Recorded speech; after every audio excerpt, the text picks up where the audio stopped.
everyone, welcome back to another episode of my monthly favorites. I know that you hear this all the time, but seriously, where has this year gone? It's already November and it's almost the holidays, which is my absolute favorite time of the year. And seriously, I do not understand LA weather right now. It's already November and it still feels like summer. I know, I'm like totally contradicting myself wearing a shirt and like this really warm headband. As always, I wanted to start off with some skincare, and I know I mentioned in one of my favorites videos that I wanted to purchase the full size of the Origins Ginseng when I had run out of the deluxe sample, but I decided to try this instead. This is the Tarte Maracuja See Brighter Eye Treatment. I have been using this for about a month and a half now, and I can see that my under eyes have started to feel a lot firmer. And so if you're the type of person who is looking for something that's anti-aging, something to smooth out those fine lines and wrinkles, then this could be a great solution for your under eye area. I use this both during the day and night. I know that this eye cream does promise brightening, but I haven't really seen too big of a difference when it comes to my dark circles. But when it comes to puffiness, it does help to depuff the under eye area, especially if you're the type who doesn't get too much sleep. As I mentioned in my haul video, I said that I was trying different body scrubs just to compare them with my coveted Ocean Salt from Lush. But I have been trying the Trader Joe's Lavender Salt Scrub, which just comes in a tub like this. And I also tried the Mercier Creme Brulee Sugar Scrub, which I already returned because it was just horrible. So what I look for in a body scrub is something that really exfoliates all of the dead skin. And I use body scrubs regularly, especially right before I self-tan or right before I shave. I felt like with these body scrubs, they're a little bit more on the therapeutic side as opposed to what I was looking for in a body scrub.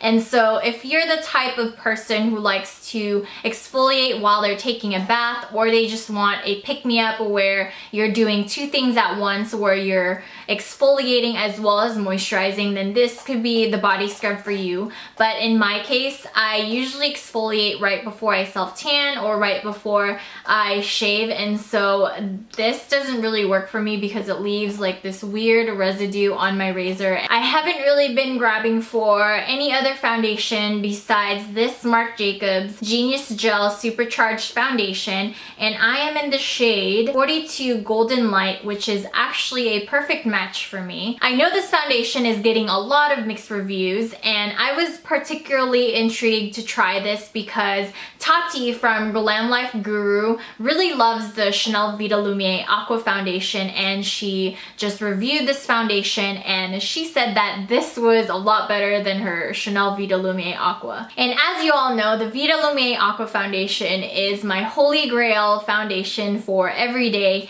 and I was very excited and I had very high hopes when I had tried this foundation. So this is pretty much what I would like for the Chanel Vita Lumiere Aqua foundation to be. Number one is because this foundation doesn't have SPF, and so I can use this for special occasions and it photographs beautifully. And the second reason is because it has a lot more shades. It has neutrals, pinks, and yellow tones. And I really love the finish of this foundation. It's very natural, and I know a lot of people were very disappointed with it claiming to be full coverage. To me, it's more of a light to medium, but you can build it to a true medium coverage. The formula is a little bit more runny, and my favorite brush to use with this at the moment is the Sigma F82, which is the round kabuki brush from their Sigmax line. And I know it's a little gross because I used this today. But one thing that I absolutely did not like about the foundation is that it really emphasizes dry patches. So if you have drier skin, you might want to skip this foundation completely. I haven't really been reaching for a lot of lipsticks lately besides a lip balm and this lipstick right here from MAC. This is called Violetta. I mentioned this in my collective haul video, And this one is actually a pro shade, so you can only purchase this on their website or at pro stores. And this is what it looks like swatched on my hand. It's a really pretty magenta purple color. And I know people are very head over heels over the Heroine lipstick that is limited edition, but I feel like this is a lot better. It's more magenta, but it has this really awesome iridescence to it, which I adore. And I don't know, it just gives it a little bit more character than just a flat matte purple lipstick. Now, speaking of lip balms, I have been trying the Maybelline Baby Lips Dr. Rescue medicated lip balms, and I have the shade Soothing Sorbet, which looks like this, and I also have the clear one, which is Too Cool. And I'm a very picky person when it comes to lip balms because I don't like lip balms that just sit there and don't do anything, and then when it dries out it just gives that really weird residue and film on top, which is not good, especially if you're wearing lipstick on top. And with these actually just sink in to your lips, and my lips just absorb them and my lips don't feel dry. I usually use the clear one to prep right before I put on lipstick or right before I go to bed. And when I wake up in the morning, my lips don't feel dry. And what I love about the colored ones especially is that they give a great amount of color on your lips. And they're not one of those tinted lip balms that just give a flush of color that sometimes don't even show up when you have pigmented lips like me.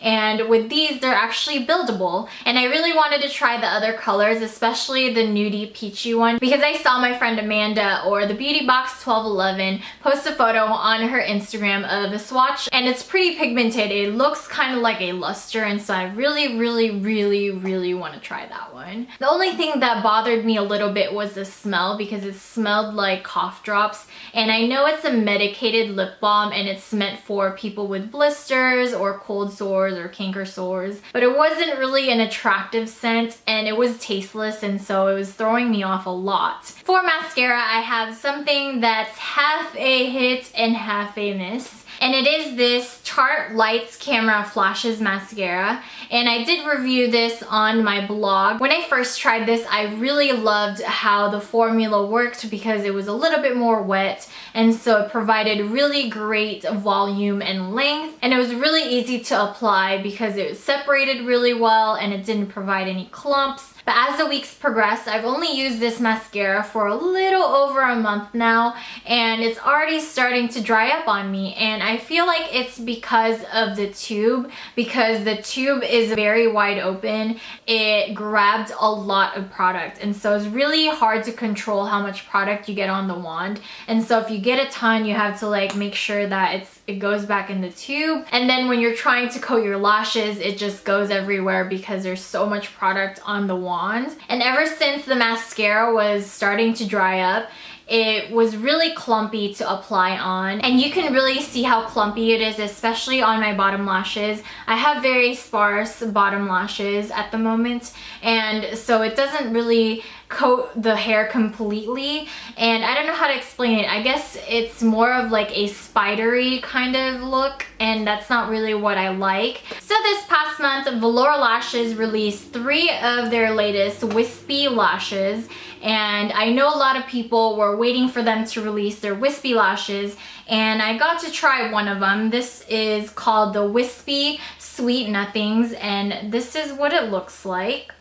And oh my gosh, I have been wearing these lashes non-stop this past month, and I love how these lashes complete a look no matter how simple or how dramatic your look is. And I also love how comfortable these lashes are and how well they last. And I've worn these lashes for about 10 times now, and they still look as good as new. And I love that the band is shorter because I have very small eyes, and so they fit perfectly, and the length is just right for my lashes too because they blend so well, and so they look very natural. For eyeshadow, I have rediscovered an old favorite, and it is the Lorac Pro Palette. And I bought this palette over a year ago when it first came out, and it is the best decision I have made because these shadows are just heaven. And as you can see, I've already hit pan in 2 colors, taupe and sable, which are awesome blending colors. and I have used pretty much all of the colors in this palette. If you are a beginner in makeup, the Lorac Pro Palette, in my opinion, is the best neutral palette to start with because it has a great mix of cool neutrals and warm neutrals, and it has a full row of mattes and a full row of shimmer, which is awesome because it's a great balance between the two.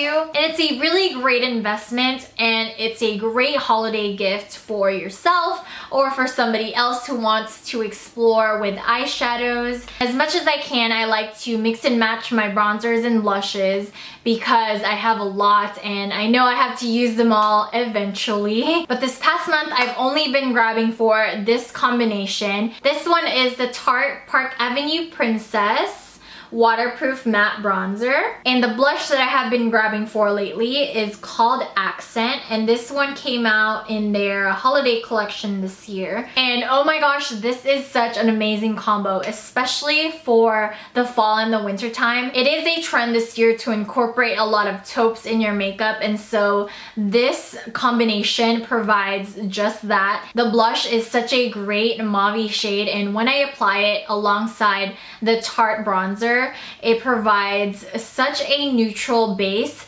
to where it doesn't overpower the eyes or the lips, especially if I go dramatic. And to create a little bit more depth, especially if I'm going out at night, I love layering the two with my Notorious sculpting veil, which gives it a little bit more taupiness. And this is probably one of the best contouring powders I've ever played around with, and I am so lucky that I got this because this is limited edition. It is a taupey gray powder, which can be a little overwhelming or a little scary to some of you, but it really does help create that illusion of a shadow because it replicates the color of a bone.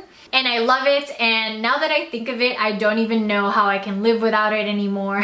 The last things I wanted to show you are some highlighters, and I have two here to show you. The first one is the Laura Mercier Spellbound highlighter, and it just looks like this.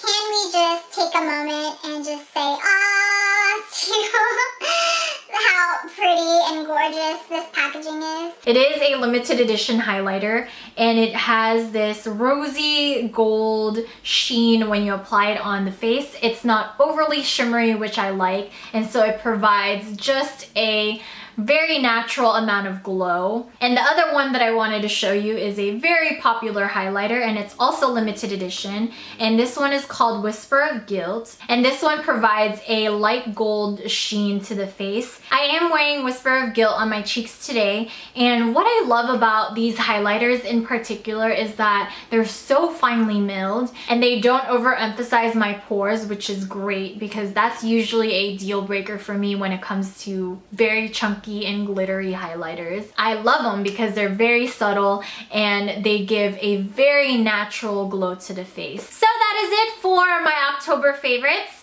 I hope that you all enjoyed my favorites. Please let me know in the comments below what you've been loving this past month of October, and also let me know if you love or hate anything that I mentioned in this video. Please let me know what kind of videos you want to see next, and yeah, I'll see you next time. Bye!